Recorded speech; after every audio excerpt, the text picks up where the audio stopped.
अस्सलाम वालेकुम। आज का लतीफ़ा, ऑपरेशन के बाद भी एक मरीज़ का पेट दर्द ठीक ना हो सका तो वो एक दूसरे अस्पताल पहुंचा। एक्सरे हुआ तो पता चला कि पेट में एक कैंची है जो कि पहले ऑपरेशन के वक्त गलती से पेट में रह गई थी। अस्पताल के एक बड़े सर्जन ने एक्सरे को देखकर बहुत अफसोस किया और अपने असिस्टेंट से कहा मरीज़ का कल ऑपरेशन होगा और उस अस्पताल के सर्जन को भी बुलाया जाए ताकि वो भी वक्त पर मौजूद रहे, मगर उसे ये नहीं बताया गया कि इसे क्यों बुलाया गया है। दूसरे दिन मुकर्रर वक्त पर ऑपरेशन शुरू हुआ।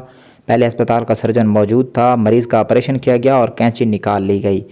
पहले अस्पताल का सर्जन खुशी से बोला, ये हमारे अस्पताल की कैंची है और मुझे अफसोस है कि इस कैंची के चोरी होने के शिबा में हम अपने स्टाफ के कई लोगों से सख्त बाज़पुर्स की गई। बहरहाल आपका शुक्रिया कि आपने हमारा खोया हुआ माल हमें वापस कर दिया।